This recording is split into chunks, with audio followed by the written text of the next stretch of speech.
Hello everyone, I am Sunny, your physics teacher. Welcome back to my YouTube channel. आज हम physics में जो mathematical tools का last lecture करेंगे और इसमें एरिया और वॉल्यूम के बारे में पढ़ेंगे कि एरिया और वॉल्यूम होते क्या हैं। तो सबसे पहले एरिया के बारे में पढ़ेंगे। एरिया बोल दो या सरफेस एरिया बोल दो, बात एक ही है।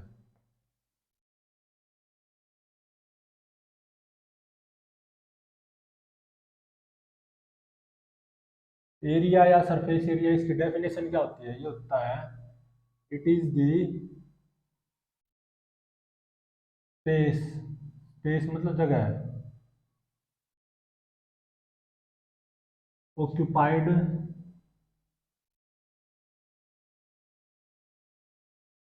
बाय पेरीमीटर बोल दो या बाउंड्री।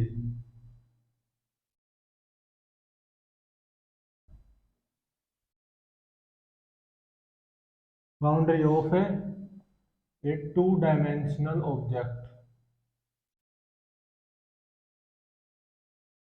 मतलब कोई टू डायमेंशनल ऑब्जेक्ट है, उसकी जो पेरीमीटर है या बाउंड्री होती है, जो वो कितनी जगह घेरे हुई है, उसी को बोलते हैं सरफेस एरिया। जैसे हमारे पास एक प्लॉट होता है, रेक्टेंगुलर टाइप ले लो सिंप्लिसिटी के लिए। तो ये उसकी बाउंड्री होती है सारी की सारी, जिसको पेरीमीटर भी बोलते हैं।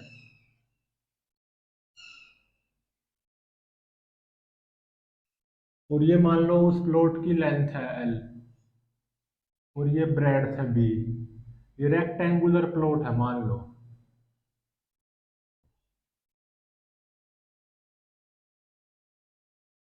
तो इस रेक्टेंगुलर प्लॉट की जो बाउंड्री है या जो पेरीमीटर है, ये कितना स्पेस घेरे हुई है, ये वाला, इसको बोलते हैं हम सरफेस एरिया या एरिया बोल दो या सरफेस एरिया।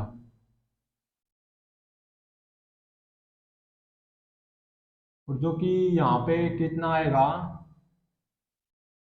रेक्टेंगुलर प्लॉट है तो लेंथ लेंथ इंटू में ब्रेड्थ है, एल इंटू में बी, ये आएगा।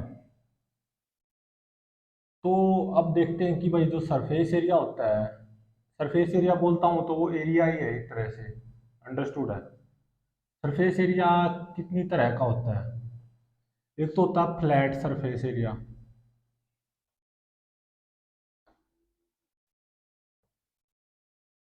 और दूसरा होता है टाइप कर्व्ड सरफेस एरिया।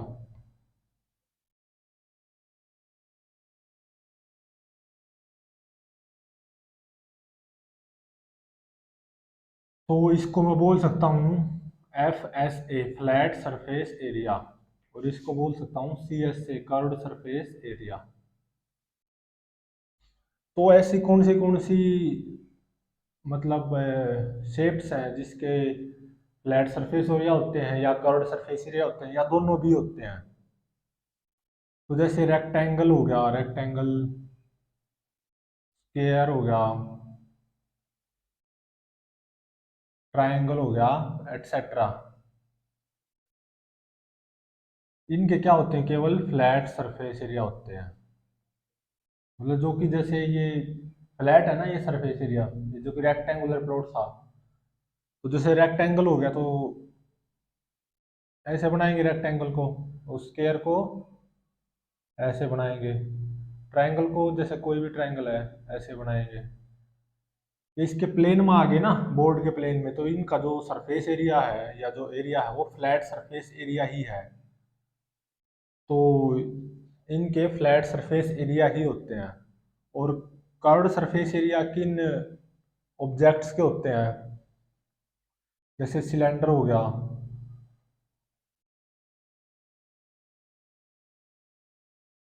कोन हो गया, एटसेट्रा। इनके क्या होते हैं? कर्व्ड सरफेस एरिया भी होते हैं।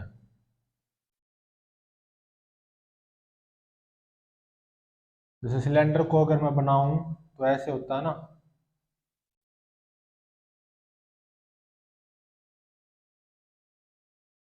अगर कोन को बनाया जाए तो ऐसे बनेगा। तो इसमें देख सकते हो ये वाला है ना, ये ऊपर नीचे तो फ्लैट है, फ्लैट सरफेस एरिया। और यहाँ पे कोन के नीचे भी फ्लैट सरफेस एरिया सर्कुलर है जो कि, लेकिन ये जो है ना ये साइड में ये कौन सा है, कर्व्ड सरफेस एरिया। ऐसे ही कोन के ये वाला है जो ये साइड में ऐसे, ये क्या है, कर्व्ड सरफेस एरिया। तो इनमें कर्व्ड सरफेस एरिया होते हैं। लेकिन अगर सिलेंडर के ऊपर नीचे देखा जाए तो दो सर्कुलर एरिया और वो दोनों फ्लैट हैं। तो फ्लैट सरफेस एरिया भी है, सर्कुलर है जो कि, ऊपर नीचे दो फ्लैट सरफेस एरिया हैं एक जैसे। और कोन के अगर नीचे देखें तो एक फ्लैट सरफेस एरिया भी है जो कि सर्कुलर है। तो ऐसी जो शेप्स हैं जिनमें circular sorry curved surface area होते हैं, उनमें जैसे सिलेंडर हो गया, कोन हो गया, एटसेट्रा। और जिनका केवल फ्लैट सरफेस एरिया होता है वो जैसे रेक्टेंगल हो गया, स्क्वायर हो गया या ट्राइंगल हो गया।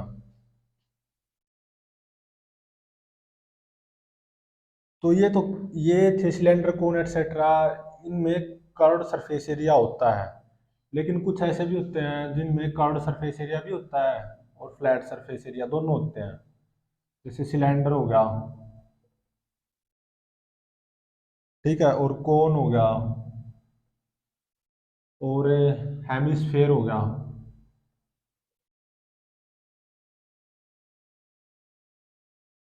तो एटसेट्रा, इनके क्या होता है, फ्लैट सरफेस एरिया भी होता है और कर्व्ड सरफेस एरिया भी होता है, दोनों होते हैं। जैसे सिलेंडर को अगर बनाए हम तो कुछ ऐसा सिलेंडर बनता है, ड्राम जिसको बोलते हैं, ड्राम नहीं होता है। और कोन जैसे जोकर की टोपी होती है। हेमिस्फेयर जैसे ये होगा।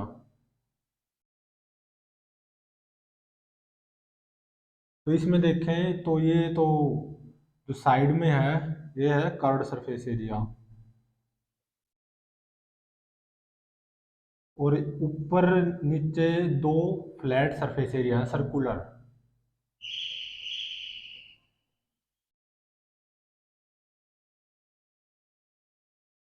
और इस कोन में देखें तो ये जो साइड में है ये है कर्व्ड सरफेस एरिया, और नीचे देखें तो ये क्या है, फ्लैट सरफेस एरिया सर्कुलर। और हेमिस्फीयर में देखें तो ये क्या है, कर्व्ड सरफेस एरिया, और ये क्या है, फ्लैट सरफेस एरिया। तो सिलेंडर, कोन और हेमिस्फीयर में फ्लैट सरफेस एरिया भी होते हैं, कर्व्ड सरफेस एरिया भी होते हैं। तो ये सरफेस एरिया जो होता है वो फ्लैट सरफेस एरिया और कर्व्ड सरफेस एरिया दो कैटेगरी होती हैं। तो जैसे जो शेप्स हैं जिनमें केवल फ्लैट सरफेस एरिया होता है वो रेक्टेंगल होगी, स्क्वायर होगी, ट्रायंगल हो गया। और कुछ शेप्स ऐसी होती हैं जिनमें कर्व्ड सरफेस एरिया भी शामिल होता है, जैसे सिलेंडर, कोन एटसेट्रा। और कुछ ऐसी शेप होती है जिनमें कर्व्ड सरफेस एरिया और फ्लैट सरफेस एरिया दोनों होते हैं, तो सिलेंडर, कोन, हेमिस्फेयर।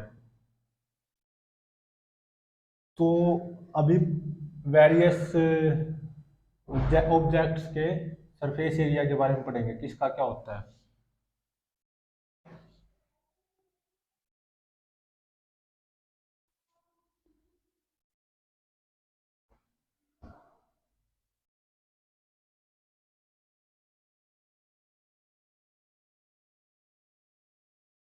जैसे सबसे पहले है एरिया ऑफ स्क्वायर।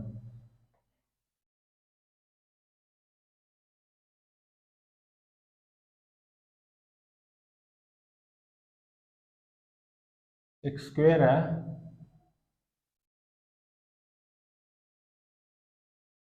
जिसकी साइड लेंथ है ए, और ये एंगल क्या होते हैं, 90 डिग्री, चारों साइड बराबर होते हैं। तो जो इसका एक कर्व, ये जो फ्लैट सरफेस एरिया आएगा ना सारा का सारा, तो इसका जो एरिया होगा वो क्या होता है, साइड इंटू में साइड, मतलब ए स्क्वायर।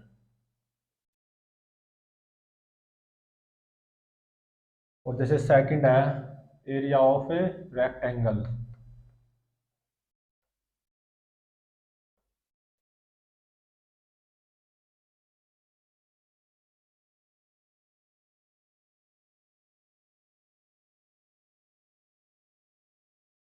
हमारे पास ये कोई रेक्टेंगुलर प्लॉट है या कोई रेक्टेंगल है जैसे ऐसे, इसकी लेंथ मान लो L और ब्रेड्थ है B,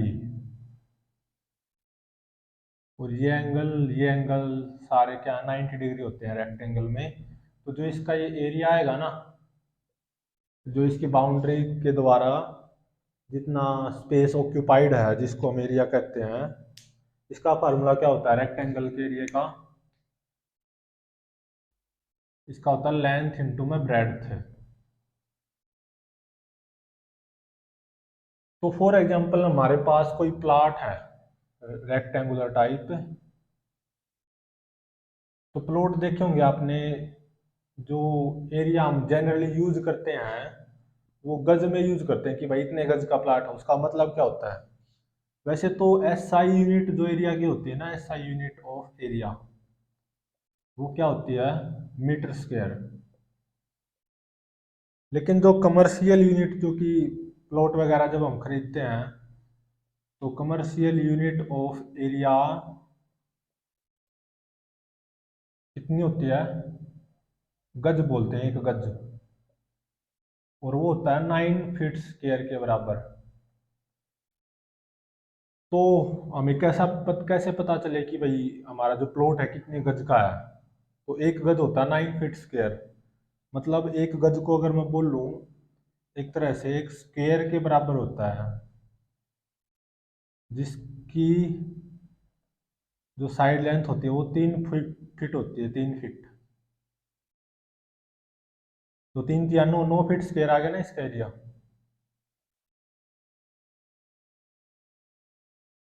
तो अगर मेरे पास कोई प्लॉट है और उसकी जो डायमेंशंस है मतलब लेंथ ब्रेड्थ से, मान लो रेक्टेंगुलर प्लॉट है, उसकी जो डायमेंशंस हैं, जो कि लेंथ है मान लो वो 60 फीट गिवन है, और जो ब्रेड्थ है वो 30 फीट गिवन है, तो हमें कैसे पता चले कि भाई ये कितने गज का प्लाट है? तो यहाँ से देख सकते हो एक गज is equal to 9 foot square, तो 1 फीट स्क्वायर कितना हो गया? 1/9 गज।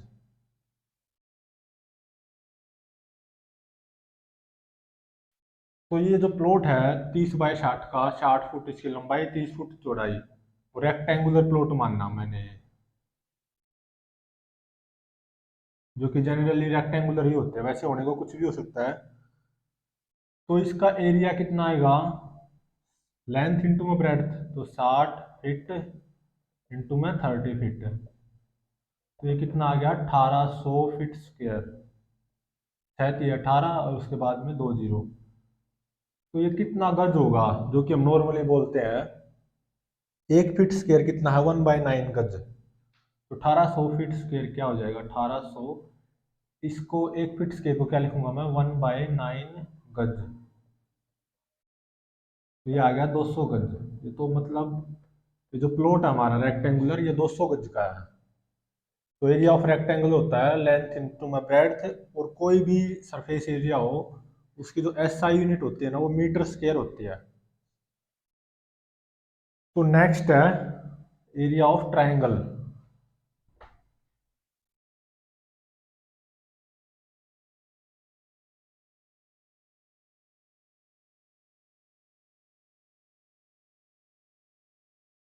Third one is area of triangle. क्या होता है?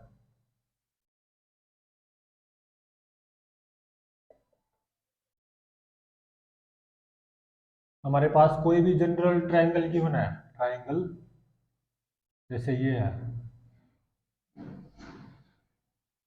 तो यहाँ से मैं इसके ऊपर परपेंडिकुलर डालूंगा। मान लो ये हाइट h है और ये है बेस b, इसको बोलते हैं, जिसके ऊपर परपेंडिकुलर डाला गया है वो साइड लेंथ कितनी होती है उसको बोलते हैं बेस, और जिसकी साइड लेंथ है b, और जहां से परपेंडिकुलर डाला गया है इसके ऊपर, इसको बोलते हैं हाइट ऑफ द ट्राइंगल। तो इसका जो एरिया होता है, एरिया ऑफ ट्रायंगल, वो क्या आएगा, 1/2 बेस इंटू में हाइट। चाहे कोई भी ट्रायंगल हो,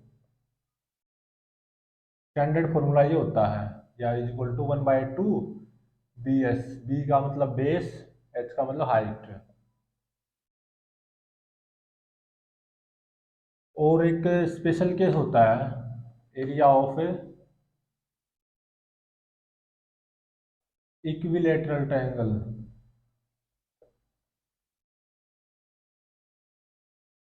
पहले तो ये बताओ, इक्विलेटरल ट्रायंगल क्या होती है, जिसकी तीनों साइड सेम हो।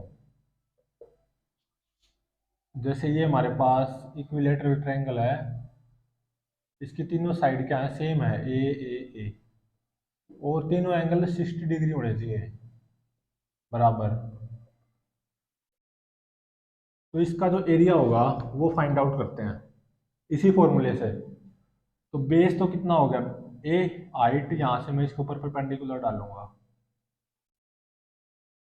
तो बेस तो कितना हो गया ए, हाइट कितना हो जाएगा, यहाँ से ए साइन 60 के बराबर हो जाएगा। ये जो राइट एंगल ट्रायंगल बनेगी ना, यहाँ से हाइपोटेन्यूज ए है, ये एंगल 60 डिग्री है, ये परपेंडिकुलर हो जाएगा, तो परपेंडिकुलर कितना आएगा, जो कि हाइट के बराबर आएगा, height of this triangle A sine 60 degree. तो साइन 60 होता है √3/2। तो एरिया ऑफ दिस ट्रायंगल क्या आएगा, 1/2, बेस कितना है ए, हाइट कितना है ए √3/2। तो ये हो जाएगा √3/4 a²। ये याद रखने लायक फॉर्मूला है। कोई भी इक्विलेटरल ट्रायंगल हो जिसकी साइड लेंथ ए है, तो उसका जो एरिया होगा, उस या जो सरफेस एरिया होगा ये वाला, तो वो होगा √3/4 a²। फोर्थ है एरिया ऑफ सर्कल।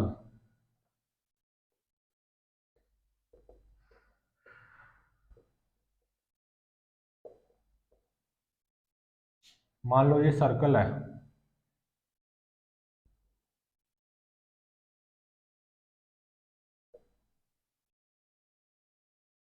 जिसकी रेडियस है r।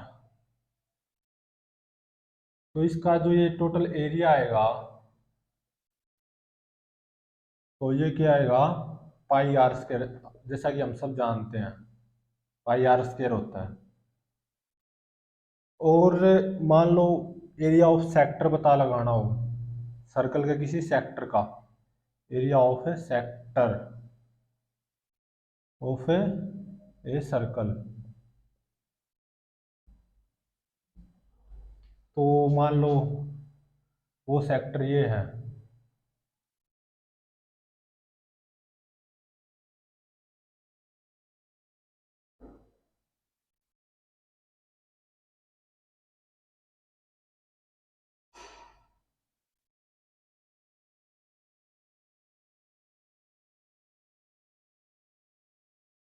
मान लो ये सर्कल था पूरा, इसका मैंने एक सेक्टर चूज किया है जो कि कितना एंगल सबटेंड कर रहा है, यहाँ पे थीटा।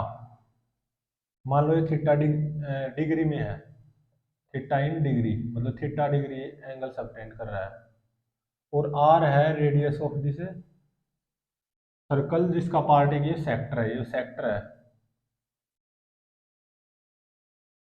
इसका एरिया निकालना मैंने, तो सोचो, अगर ये मैं इस पूरे सर्कल को लूं, मतलब जब 360 डिग्री एंगल सबटेंड हो, तो कितना एंगल, कितना एरिया होता है, πr², जो कि सर्कल का एरिया होता है। तो 1 डिग्री एंगल जब सबटेंड होगा तो कितना एरिया होगा, πr²/360। और जब थीटा डिग्री कोई एंगल से एक सेक्टर बनेगा, तो वो कितना एरिया होगा उस सेक्टर का, πr²/360 डिग्री इंटू में 90 डिग्री।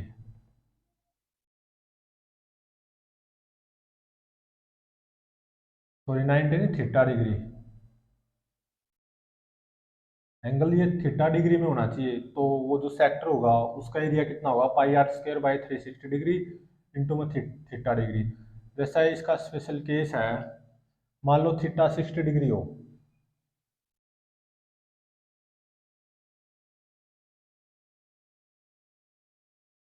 ये 60 डिग्री एंगल है और ये सेक्टर है, सर्कुलर सेक्टर। ये रेडियस आर है। तो इसका ये जो एरिया है ना, ये पता लगाना कितना होगा। तो कितना होगा, पाई आर स्क्वेयर बाय में 360, और ये एंगल कितना है 60। तो 60 × 360, तो ये आ गया पाई आर स्क्वेयर बाय 6। तो ये फोर्थ था एरिया ऑफ ए सर्कल।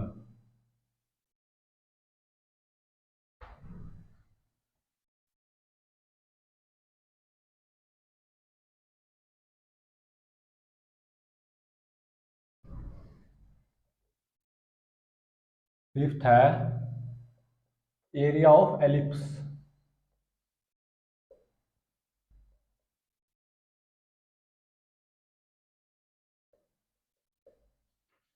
जैसा हमारे पास ये एक एलिप्स है,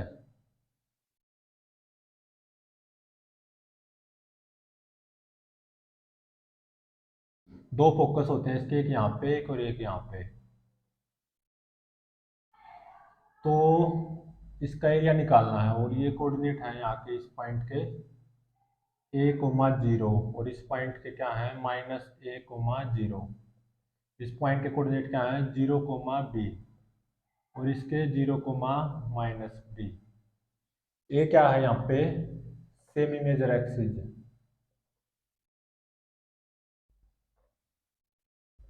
और B semi minor axis.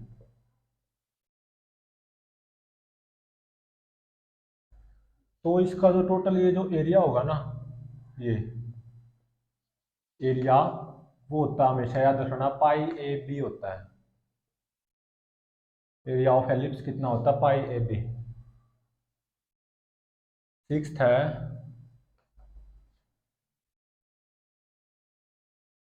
Area of sphere, या surface area of sphere, surface area of sphere.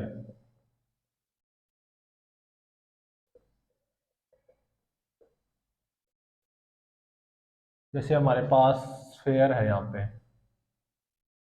जैसे फुटबॉल होती है ना, वो है। तो इसकी रेडियस है आर। तो जो इसका ये सरफेस का एरिया होगा ना, surface area of sphere,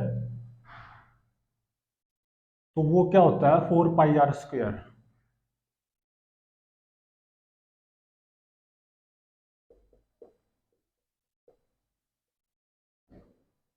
seventh है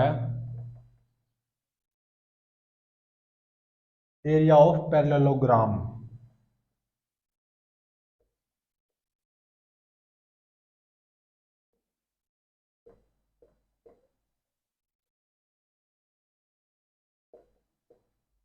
पैरेललोग्राम कुछ ऐसा होता है,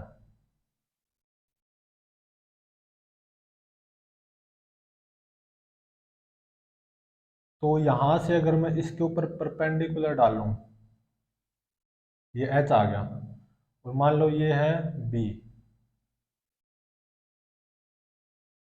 तो इसका जो एरिया होगा ना, वो होगा बी इंटू में एच।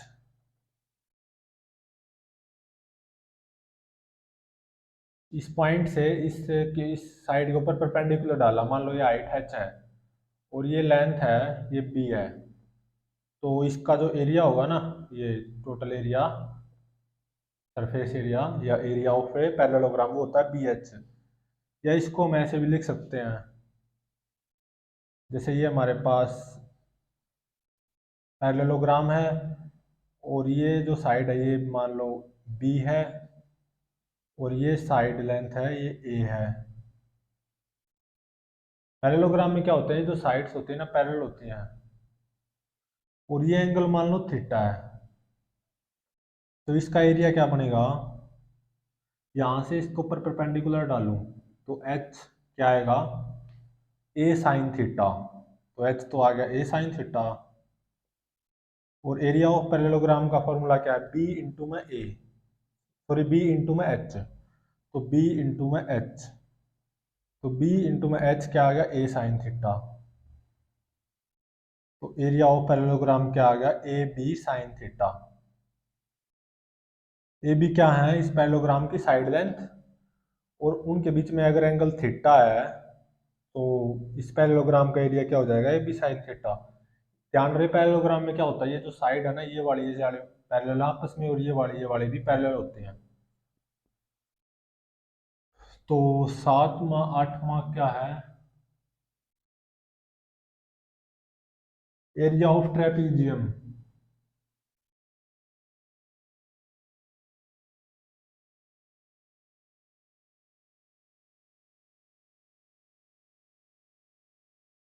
इसमें क्या होता है, दो साइड्स का पैरेलल होना जरूरी होता है।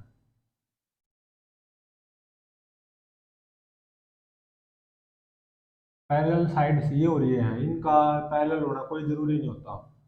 तो मान लो ये है L1 साइड, और ये है इस साइड की लंबाई है L2, और इन साइड्स के बीच की जो परपेंडिकुलर डिस्टेंस है ना, वो मान लो h है।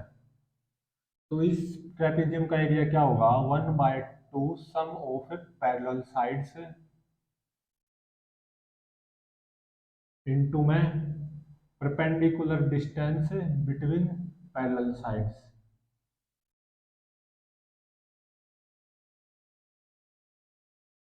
तो एरिया ऑफ ट्रेपेजियम यहाँ पे क्या आ जाएगा, 1/2 सम ऑफ पैरेलल साइड्स क्या होगा, L1 प्लस L2, और perpendicular distance between parallel sides क्या है, h। तो ये होता है ट्रेपेजियम का एरिया का फॉर्मूला। अभी आ गया 9th,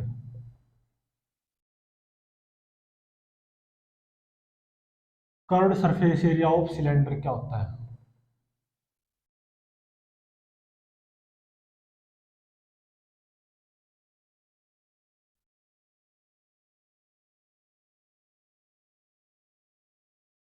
ध्यान रहे सिलेंडर के कर्व्ड सरफेस एरिया की ही बात कर रहे हैं हम। तो जैसे मान लो ये सिलेंडर है,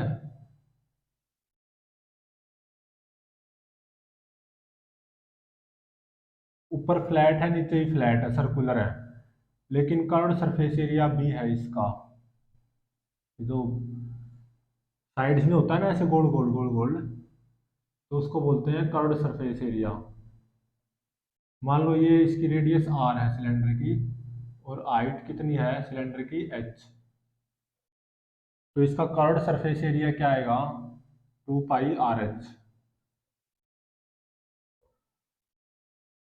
r is the radius of this cylinder, h is the height of the cylinder। और इसका टोटल सरफेस एरिया क्या होगा,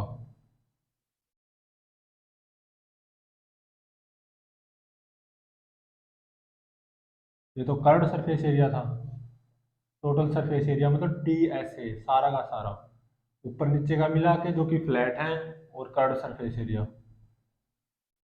तो पहले तो बताओ फ्लैट सरफेस एरिया क्या होगा इसका, सिलेंडर का। एक ऊपर है फ्लैट सरफेस एरिया, एक नीचे है, और दोनों सर्कुलर हैं। तो πr² प्लस πr², तो ये कितना आ गया, 2πr²। तो ये तो फ्लैट सरफेस एरिया आया है, और टोटल सरफेस एरिया कितना हो जाएगा इस सिलेंडर का, कर्व्ड सरफेस एरिया मतलब साइड्स में है, और वो जो ऊपर नीचे वाला है, प्लस फ्लैट सरफेस एरिया। तो total surface area of cylinder कितना होगा, 2πRh, जो कि कर्व्ड सरफेस एरिया है, प्लस फ्लैट सरफेस एरिया कितना, टोटल 2πr²। तो total surface area of cylinder क्या हो जाएगा, यहाँ पे कॉमन ले लो, 2πr कॉमन आ गया, h प्लस r। तो कोई सिलेंडर है उसका टोटल सरफेस एरिया कितना होता है, 2πr इंटू में h plus r, where r is the radius of the cylinder and h is the height of the cylinder.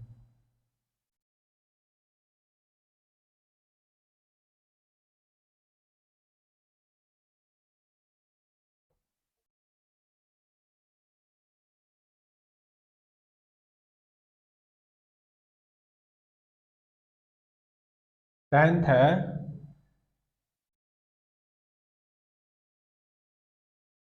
Curved surface area of cone.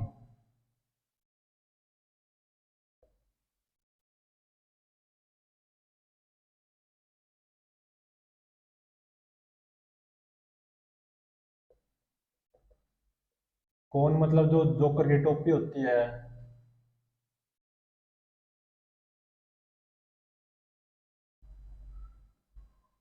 Are मान लो radius है कोन की, और H height है,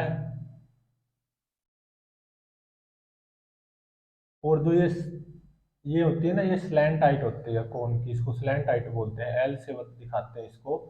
और एच हाइट ऑफ दी कोन है।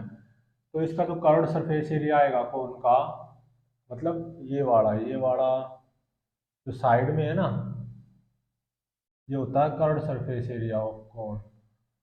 तो ये क्या होगा,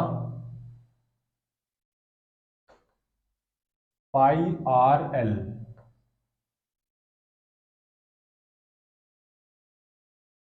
और नीचे फ्लैट भी है, तो टोटल सरफेस एरिया भी निकाल लेंगे, मतलब कर्व्ड प्लस फ्लैट। तो total surface area of cone, तो इसका फ्लैट सरफेस एरिया क्या होगा, इसमें एक ही फ्लैट सरफेस है जो कि सर्कुलर है नीचे की तरफ ये। तो ये क्या होगा, पाई आर स्क्वायर। तो टोटल सरफेस एरिया कितना हो जाएगा, curved surface area of cone plus flat surface area of cone. तो total surface area of cone क्या हो जाएगा, pi r l plus pi r square. तो total surface area of cone ये क्या हो जाएगा, पाई आर कॉमन ले लो इंटू में एल प्लस आर। तो ये होता है total surface area of cone, curved भी मिला के और फ्लैट भी मिला के। अब है 11th। ध्यान रहे इसमें एल जो होती है ना, वो स्लैंट हाइट होती है, ये है ना जो,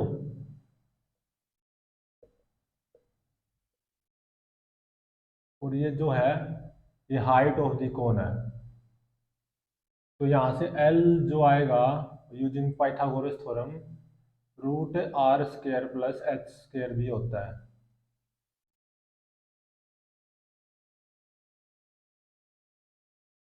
11th है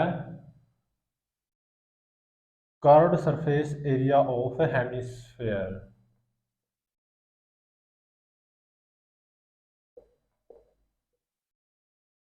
हमारे पास हेमिस्फेयर है एक,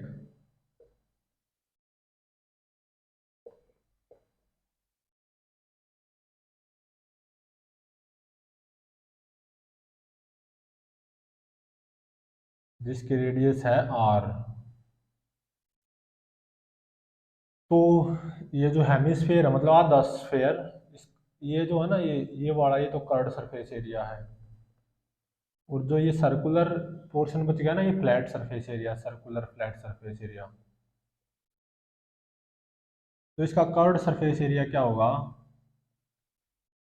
2 पाई आर स्क्वायर, क्योंकि पूरा था 4 पाई आर स्क्वायर जब ये कंप्लीट स्फेयर था। तो आधा बच गया ना, तो 2 पाई आर स्क्वायर हो गया। और फ्लैट सरफेस एरिया क्या है इसका, ये पाई आर स्क्वायर है।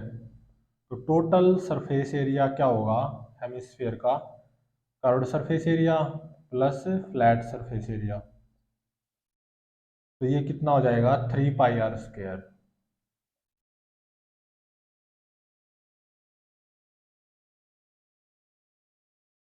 तो एरिया के बारे में हमने डील कर लिया है, अब वॉल्यूम के बारे में डील करेंगे।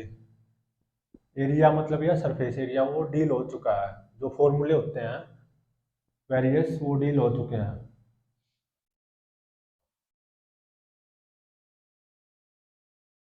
अभी वॉल्यूम क्या होता है,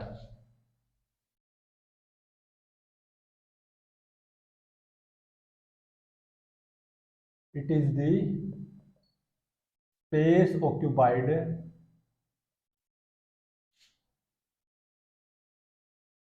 बाय 3 डायमेंशनल ऑब्जेक्ट। ये होती है वॉल्यूम की डेफिनेशन। अब फर्स्ट है वॉल्यूम ऑफ क्यूब क्या होता है।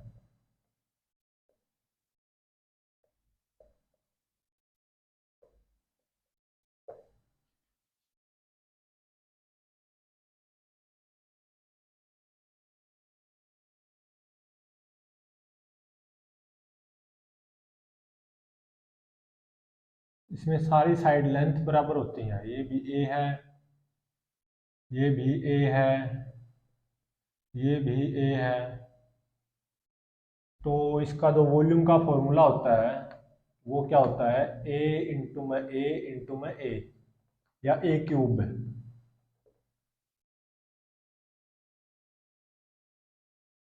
और जो एस आई यूनिट होती है ना वॉल्यूम की,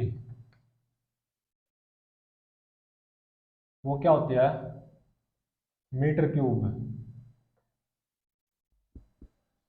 और जो हम जनरल यूज करते हैं, जैसे कि हम कोई भी कोल्ड ड्रिंक लाते हैं तो वो 2 लीटर की लाते हैं या 1 लीटर की या 1.25 लीटर की। तो जनरल या कमर्शियल यूनिट बोल दो, जो कि यूज में आती है, जनरल यूनिट या कमर्शियल बोल दो,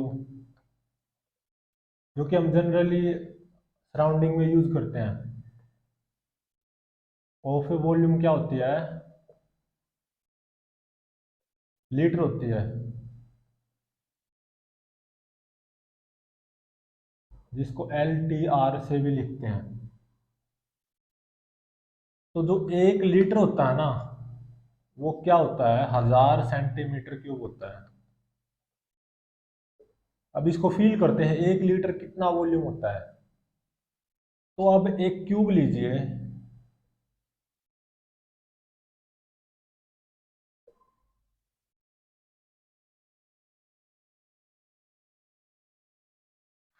जिसकी साइड लेंथ क्या हो, 10 सेंटीमीटर।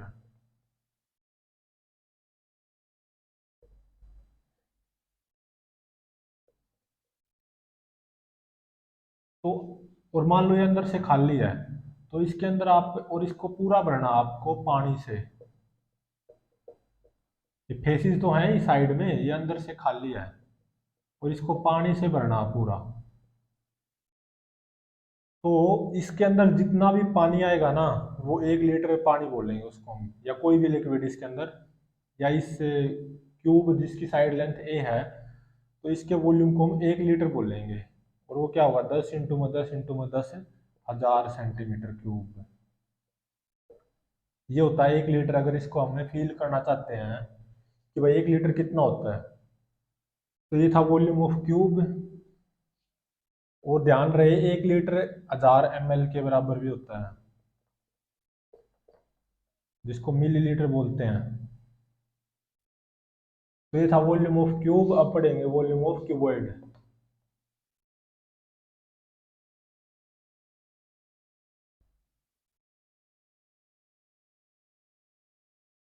सेकंड है वॉल्यूम ऑफ क्यूबॉइड।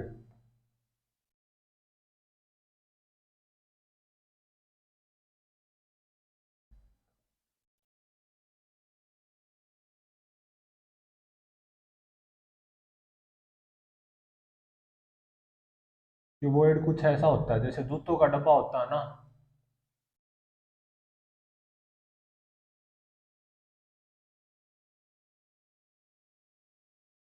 यह है लेंथ ऑफ क्यूबॉइड, यह है ब्रेड्थ ऑफ क्यूबॉइड, और यह है हाइट ऑफ द क्यूबॉइड। तो इसका जो वॉल्यूम आएगा वो होगा एल बी एच, मतलब लेंथ इंटू में ब्रेड्थ इंटू में हाइट। और थर्ड है वॉल्यूम ऑफ स्फेयर।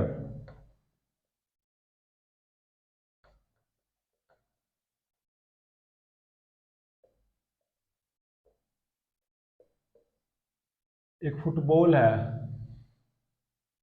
स्फेयर जैसी होती है, स्फेरिकल, उसकी मान लो रेडियस आर है। तो इसके अंदर हम कितनी हवा भर सकते हैं, कितनी वॉल्यूम, या इस स्फेरिकल बॉल का क्या वॉल्यूम है, वो क्या होता है, 4/3 πr³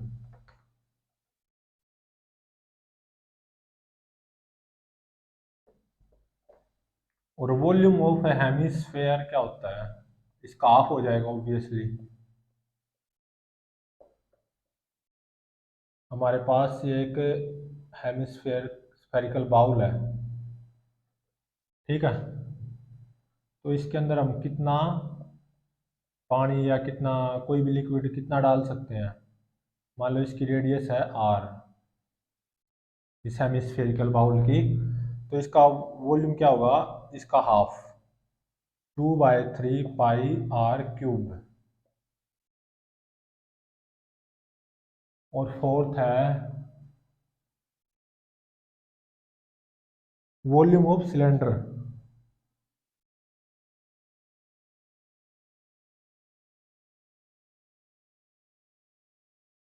जैसे कोई ड्राम होता है, ड्रम,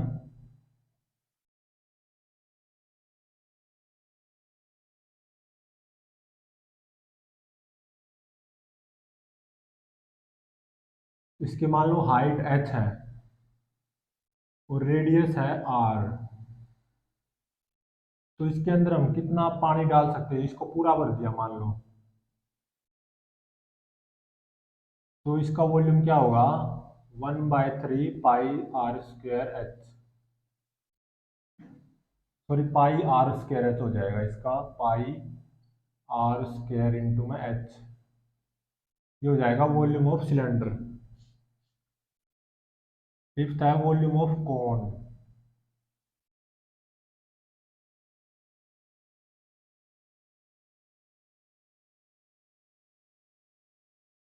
तो जैसे हमारे पास ये कोन है,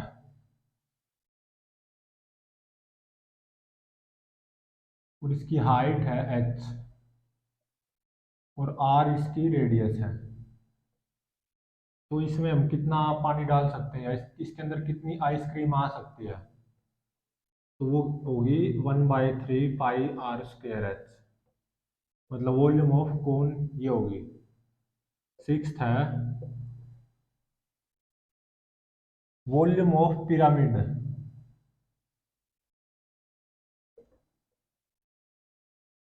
पिरामिड बोल दो या टेट्राहेड्रन।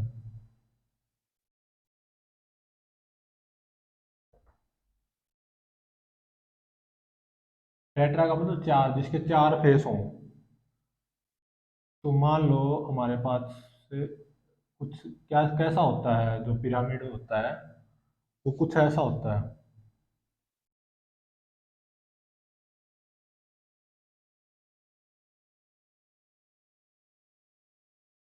इसके चार फेस हैं, एक तो ये जो कि हमारे सामने है, सामने की तरफ एक ये दो, और एक ये बॉटम फेस तीन, और एक वो ये साइड पीछे वाला, चार फेस होते हैं इसके। तो इसका जो वॉल्यूम होगा, इसको पिरामिड भी बोलते हैं, तो वो होगा ये जो बेस का एरिया है, ये जो बेस तो ये होगा फर्स्ट फेस, सेकंड फेस ये दो, और थर्ड फेस जो हमारे सामने है, फोर्थ जो कि पीछे की तरफ है फेस, तो चार फेस होते हैं। तो इसकी जो हाइट होगी ना,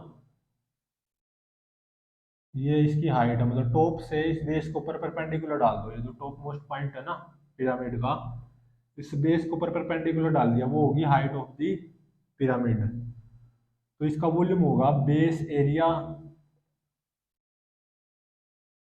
इंटू में हाइट h, ये जो बेस है इसका बेस एरिया इंटू में ये हाइट ऑफ द पिरामिड। तो पिरामिड भी बोल सकते हो आप इसको, टेट्राहेड्रन भी बोल सकते हो।